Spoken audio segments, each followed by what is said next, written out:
This podcast is for educational purposes only. Please consult your doctor before changing any medical care. This information, products, or comments contained within this podcast is not approved by the FDA for the treatment or diagnosis of any disease. Although we attempt to keep the information up to date and current, we cannot guarantee the information is up to date at the time of this recording. Individual results will vary. No one should expect the outcomes or results mentioned or described in this podcast. Health shares do not constitute health insurance and do not provide a guarantee to pay for your medical bills. Please consult your broker, general counsel, and/or doctor before changing your healthcare plan. Envita and Envita Health makes no guarantees for outcomes and results. Thank you for joining us. I'm Dr. Dino Prato, founder and CEO of Envita Medical Centers. I'm here with Dr. John Oertle, who works also with our research and development, lead physician at Envita. So today we have a nice case, and I know we're busy in the middle of our day to just take some time to kind of just share these cases. There's a lot of good stuff to share. Today we're going to talk about, Dr. Oertle, John, we're going to be talking about a colorectal cancer, another one.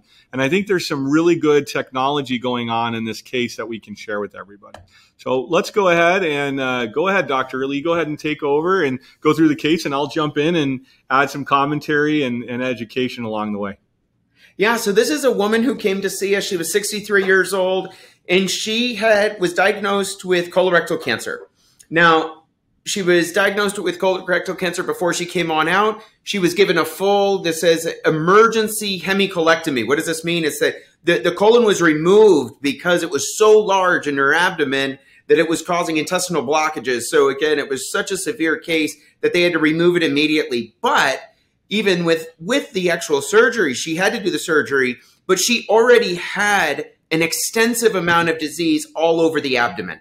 Now, wait a minute. Before you continue, yeah, all of this occurred before she arrived at Envita. So we're giving a background, just so everybody can follow, of all the things this dear woman went through, right? All the difficult stuff she went through prior to getting to Envita. So we give a little background to the case. So go ahead, continue, John. Dr. Oertle, go ahead.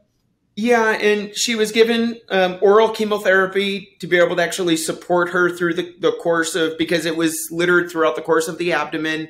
She was fairly stable going through the actual, the oral chemotherapy, but she was having side effects. And again, unfortunately, it was not going to keep it stable forever. And so this is where she sought us out to be able to actually evaluate then what was the best recommended course of treatment.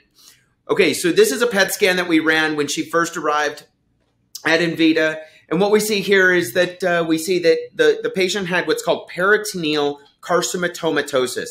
This is one of the worst situations that occurs within cancer patients. And it's essentially where the tumors are caking all across the abdomen. And so this is where it's not forming in full tumors. It's just everywhere in the actual, in the abdominal lining. Let me explain. And, you have all this omentum. If you look at an anatomy picture, you can see this omentum along so to speak, the abdomen area. And these diffuse, tiny little cancers become difficult to treat because of their location. And so oftentimes, they're developing novel technologies to get to the omentum and this peritoneal metastases. But it's a sign typically of more advanced disease, right? And it's also a sign of difficulty and complexity to care. So I want to bring that up. So continue. I just want to add that because, we've been doing this for 23 years and those types of cases require more precision, which is what we do. So go ahead, Dr. Oertle, continue. Yeah, so this poor dear woman had just overcome surgery and has got her intestines put back together again, and now she has cancer still littered across all the abdomen. It is saying that there was no cancer in the head or the neck or the chest, but again, colorectal cancer rarely metastasizes to those areas anyways. Majority of it stays in the abdomen, and this was just littered all over her abdomen. So we have a and I know you can't actually see a picture here because we don't have the actual PET scan, but the image for a patient would be very, very aggressive metastases going on in the abdominal area of the cancer. So it's an advanced spread of cancer. Okay. So here we go. Here's imaging. So this is imaging after treatment. So she started to be able to do treatment, and this is kind of mid-treatment as far as this goes. And what we started to be able to see, it's kind of a little out of order. I'll kind of go into it a little bit here because it's exciting as far as what we actually saw. But you started to be able to see, and I want to draw attention to a mild interval increase in size. And this is where there's we believed was the immunotherapy actually causing some increase in size. Because then you also see that because it's a mixed response. You're not, at least on the images, you're seeing some actual worsening as the radiologist was sharing, because you're getting an increase in that actual size of the lesion. But then you're starting to be able to see that there is complete resolution of some of these other areas within the actual abdomen. And then there's other areas that are decreasing in size and decreasing in number of lesions, even in the liver. And so that's part of that area in the liver that you're seeing this decrease in size, actual resolution of areas that are lighting up. And then there still is areas that are a little bit worse or appear worse on images. And that's very common with immunotherapies. And unfortunately, it's something that a lot of oncologists don't fully know how to understand and address. And radiologists, nobody knew about what would go on with immunotherapy imaging before these new advancements of immunotherapies hit the market, like Keytruda and other PD-1 inhibitors. At least now there's some recognition with radiologists that there's something called pseudo-progression, meaning that it looks like it's worsening, but it's an immune system response creating swelling of the tumor. I always give this example to the patients. If you get hit in the arm with a baseball bat or a punch and you start to swell, what happens to that tissue? It starts to get bigger and it starts to swell. That's similar to what's happening to the immune system attacking cancers, is that it starts to swell and it can look larger on an image. And a lot of the radiologists misdiagnose that. Yeah, a lot of the imaging cannot distinguish between inflammation or uptake.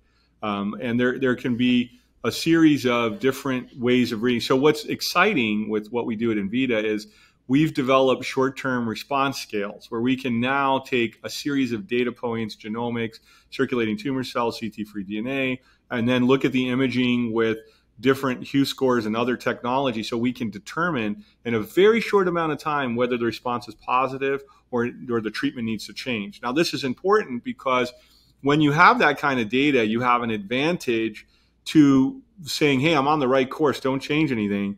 And if a doctor were to look at this image, let's say, and they thought the pseudoprogression was actual disease progressing, they would stop the care or alter the care or put the patient on palliative care, which would all be a disaster for the patient. Instead of having facilities that are trained in understanding immunotherapy, we've been doing it for 23 years. I mean, our whole work is immunotherapy oriented.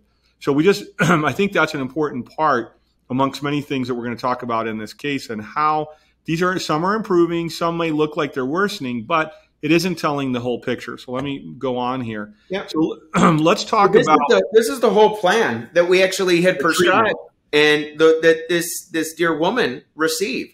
And so what we did was we did our GTF chemotherapy. And this is our genetically targeted but fractionated chemotherapy, okay? So what is this? This is a therapy where we are using our algorithms to be able to elect and choose individual specific chemotherapeutic agents, chemotherapies, that are specifically designed around the information that's obtained from the patient's genetics. We're also looking at that and actually making sure that that is supportive of the actual immune system as well. And if that's not enough, what we also do with that algorithm in our chemotherapy is that we are utilizing that with the metabolism and working with the patient's metabolism to actually allow for better uptake of the chemotherapy into the active cancer sites of the actual. So in an easier way to explain it, because it gets complicated, is we're able to use 10 or 15% the dose of the targeted chemo from genetic testing because of the nanoparticles and other methods we have of delivering it, understanding cancer's metabolism. Now, what's important? Cancer has several metabolic factors: glucose, insulin, oxygen, a series of a number of things, and even deeper in the messenger RNA, where you're looking at how you have epigenetics, right, that are in fact impacting the growth of the cancer. All of those and other things are taken into Envita's algorithm to deliver a targeted chemo at a low dose, but we're taking the guesswork out here. We don't know, we don't have to try and just watch and wait. We have the targets dialed in. And so this patient's quality of life during care is incredibly great. I mean, compared to your standard chemotherapy where you're getting large doses that are not precision tested, that are just given as this is the next in-line therapy. But immunotherapies, now that's just the chemo. The immunotherapy selections happen through what we call the cancer's microenvironment, which is very important because each cancer cell has an environment that makes it grow. Things like lack of oxygen. Oxygen is one of the most important both working on inflammation and we know from the Nobel Prize in medicine that low oxygen is a progenitor to cancer, causes cancers, right, in cancer cells. So these cells have a number of metabolic factors that go into play along with the genetic and immunotherapy targets that then allow us to help the patient become an immune responder where they weren't before. And I'm going to, in a little bit here, show a really neat slide where you can see the complexity of immunotherapy that we use. So go ahead, Dr. John, continue. I like it because everything we do has an immunotherapy focus, because to be able to treat cancer effectively long-term, the immune system has to be able to understand what it's fighting. That's right. Because there's micrometastatic disease, even small little cells from that cancer that have seeded. Even if you don't see them on an image, they're floating around in the bloodstream. They've seeded in different tissue. And the only thing that treats a single cell is the body's immune system. And so this is where the immune system has got to be able to understand it. So even when you look through things, we look at we say immunotherapy with an anti-neoplastic KRAS inhibitor and angiogenesis inhibitors. Okay, these are specific targets of medication that were specifically targeted to the cancer's biometrics, the genetic data that we're getting from that cancer that we're treating it. But it's also in it with the ability to be able to actually support the immune system's role, your own body's healthy, functioning immunity system to be able to target that cancer. We'll go a little deeper into that later. We also see on the slide radiation therapy. Okay, I want to say this is that the radiation therapy that we use is highly targeted, but also the radiation therapy helps to flag the actual immunotherapy, your immune system, to be able to target the actual cancer as well. We did do a small amount of that actual radiation therapy in this patient. It's not the extensiveness of the actual full disease, but it certainly was a piece of it. We also did a therapy called AAIT, and this is our adaptive autologous immunotherapy. And this is where we actually are taking immune cells from the actual patient's body, and we are enhancing those immune cells and targeting those immune cells to go after the actual cancer. We've been working on immunotherapies of natural killer cells and dendritic cells for 20 years now, right? And we've really perfected it over the years with our processes. So I want the patients, or even if there's physicians watching, to see the multi-prong approach to immunotherapy that's far more. So today, in the standard world of immunotherapy, you may get a checkpoint inhibitor, right? PD-1, CTLA-4, whatever. You may have a ability which allows the natural killer cell to come after the tumor. However, that only works maybe on 20% of the patients, or sometimes less, depending on whether they have a marker or not present for that. But even if you do have a PD-1, you may also have immune exhaustion, where the immune system is weak. You may not have enough natural killer cells or dendritic cells with the right immune system or the right ability to target the cancer. So let's look at this. The very first part may be present. And the other aspect is if you even have a strong functioning immune system, they may not know where the cancer is, because it's evading the immune system, even if you have a robust, strong immune system, which most antigen don't have a strong immune system. So here, we did it when it worked. Here we're using just the oncolytic virus. Okay, this could be an oncolytic virus, but this could also be antibody. There's a whole series of immunotherapies that you can inject direct to the tumor using the catheter the size of your hair to the tumor really anywhere in the body that can be reached through our guided image surgery and interventional radiology oncology, our board certified physicians that deliver that with the specific targets we create through the algorithm. So what's unique is not the interventional radiology, it's the drug design that we build that's custom that goes into that patient.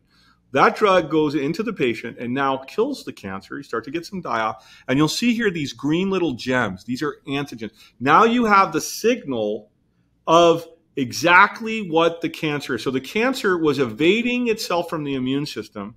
And now we're using immunotherapies, it could be different types here, that turn neoantigens, new antigens to be produced.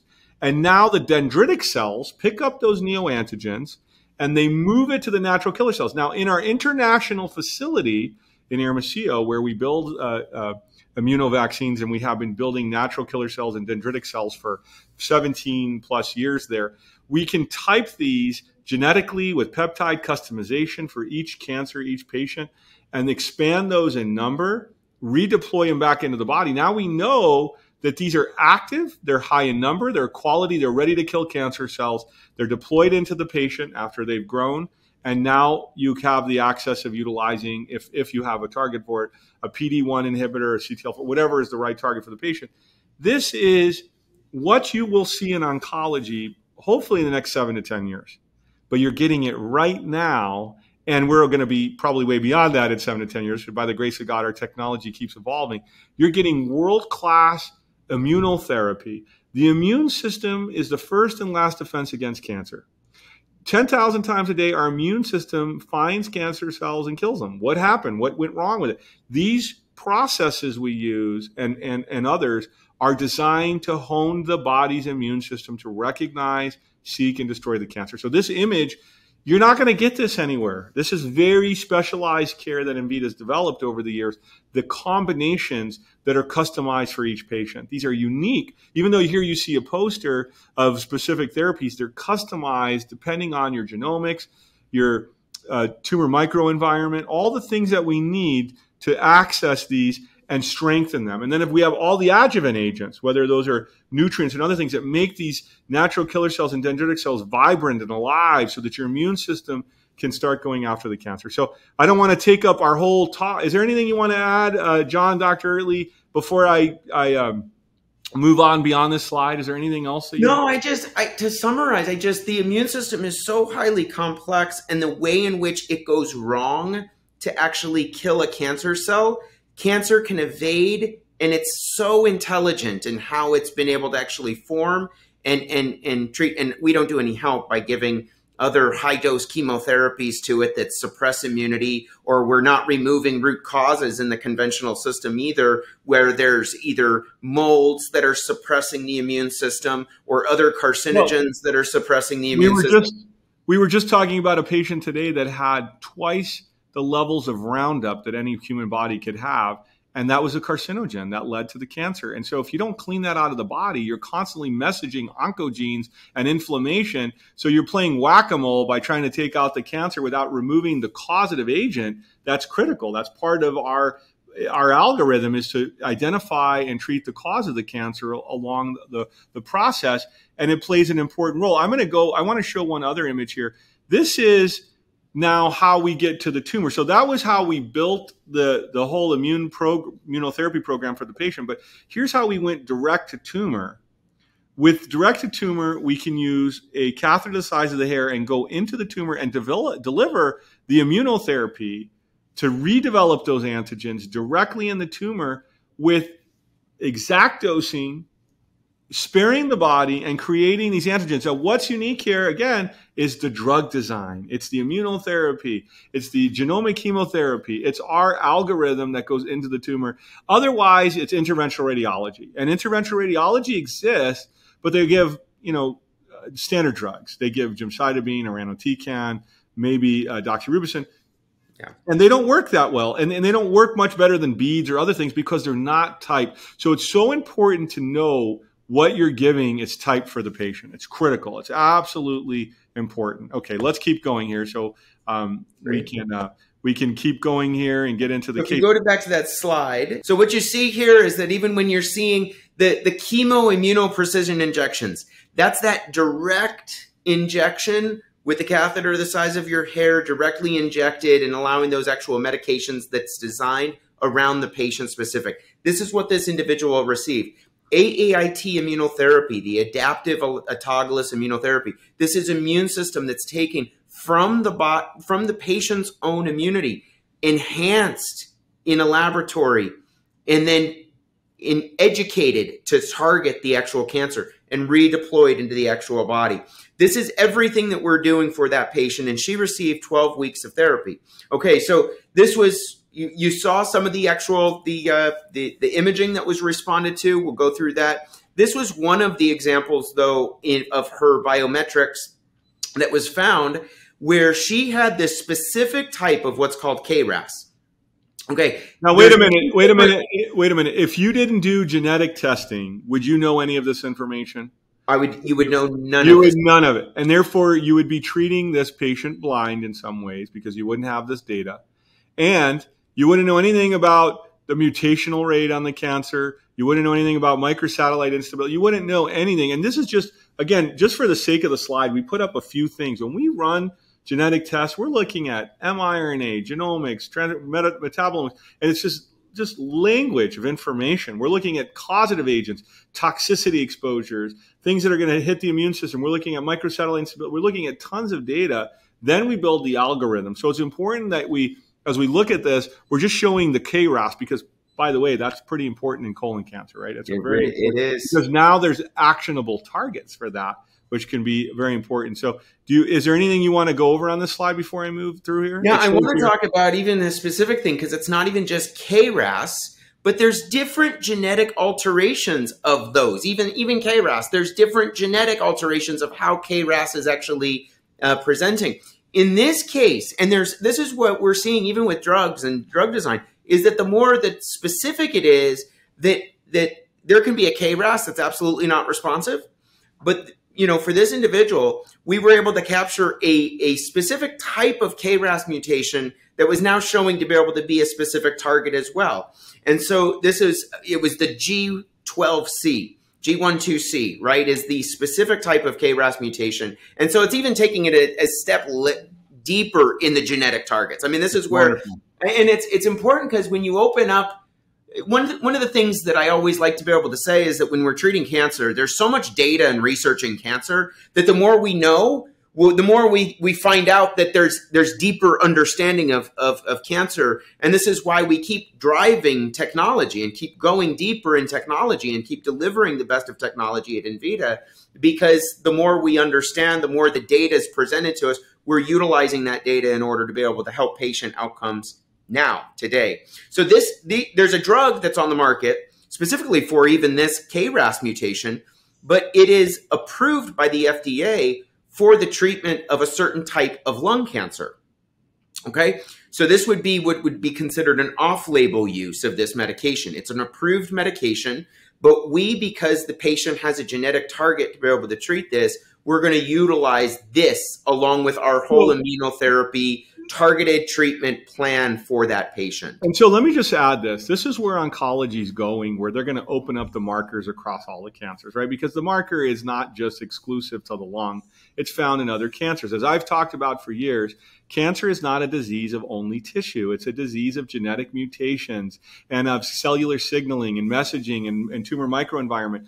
And when we look at this one marker, okay, just like we're spending time going into this marker, which is easy to see, and you can see that there's a treatment for just this, that in itself does not constitute care at Envita, because we have many other markers, immunotherapies that need to be combined for this treatment to be. So even when 5 years from now they start using these markers, or maybe 3 years on other cancer types as it slowly evolves, we're already going way beyond this by the comprehensive approach with the integrative targets being targeted, the immunotherapy being targeted.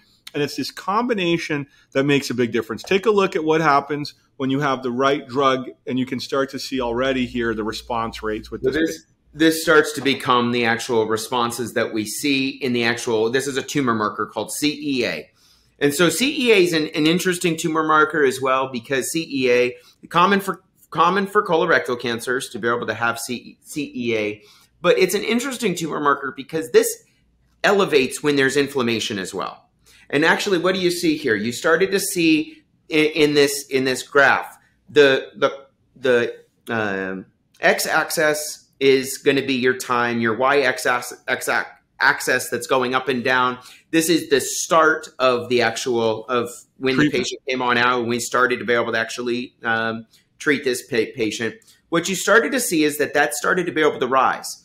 Why? Because the immunotherapy is starting to be able to actually create maybe a little more inflammation targeting that actual cancer, just like that swelling on my arm that I was discussing. Well, and that reflects also in the algorithm of the imaging report we saw. So you get this little rise, which is related to die-off. Some of the tumors are clearing, some are cloudy, a little confusing, might look, because this is the picture you see with pseudoprogression. You've got to take all the data points into perspective so you can see the real prognosis of the patient. So here you see it's going up and then it starts to drop and then it goes up and drops again. This is showing you the patient's responding beautifully to the algorithm. Yep, beautifully. You're just seeing continued reduction in the actual the responses. This is exactly the kind of response that we want to see with a patient that's responding favorably. And then we run imaging, and then we're seeing this patient as well. The impression interval improvement of hepatic, omental, peritoneal metastases. This is all those metastases in that abdomen. All of them are now responding favorably to the actual care that we're receiving. Look at this. You have This is what's so important, is that when you follow the treatment, even though it can seem scary for patients, and I get that, and I have those conversations with patients all the time, and I say, trust me, because sometimes immunotherapies can actually be painful at the sites of tumor. That's a great sign. It means you're killing. Great sign. And I always get excited because I say this is exactly what I want to see. Or rashes, years of experience show you what's called tumor die-off. But here's what I want people to understand. I hope and pray that this will become the standard of oncology someday, this kind of care we're seeing. You do not see this type of response with late-stage colon cancer with spread to the omentum, peritoneal mets, where it is improving across the entire platform. That is such a blessing. That is such good news. That's so exciting. That's what I believe everybody deserves, this kind of care. I mean, this is why we share some of these. Maybe it's not so exciting to others, but just so you understand, the liver's improving, the omentum or the abdominal area where that fat area is improving, and all those peritoneal mets. That is wonderful. So this patient now will go home, right, as they're going home. Now we have a home care team that's monitoring them, keeping their targets going with the goal of going into remission as we keep working and move. This is where cancer oncology is going to be 7 to 10 years, and we're doing it now.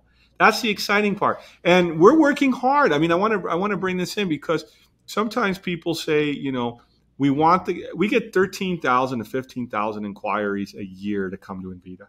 And if insurance covered everything we did, we'd be moving into a hospital tomorrow because we could take the people. But I'm telling you, when you see this data, insurance, the fact that they don't cover our care, fully, it's not right. So we're actually going out and building, healthcare plans so that this precision becomes available to everybody. That's part of our work. And I'm so proud of our team, John. Great work by all of our doctors. We have 22 physicians as I'm currently doing this. We have board certification oncology, board certification interventional radiology, board certification infectious disease, and going on. Integrative doctors, naturopaths, homeopathic physicians, internal medicine board, board certified. All working under Envita's bioinformatic pipeline that produces this kind of care. And it takes, no matter when we bring a doctor on our team, it takes us 1,500 hours and 1 year to get them trained to utilize this technology. And I'm just so excited to see these results. God bless her. I'm so happy, we're seeing this kind of results with the patient. And I just want to tell anybody who's watching this, if you have any questions or you need help, we have teams that are here that can help answer your questions or guide you with your specific needs. John, do you have anything you want to add before I do? This patient is feeling great. That's the key. She's feeling good. That's the key. Her symptoms and side effects are down. She's feeling good and living out, not just seeing the great responses to care, but she's living out a great quality of life as she's seeing the response to the care that she's This is where oncology is going. We're doing the work today, and praise God that that's happening. Listen, I thank you guys for joining us. I hope we didn't bore you. We kind of love going into these cases. May the Lord bless you on your journey to healing. If you need anything, we're here to help you, and God bless you, and thank you for joining us.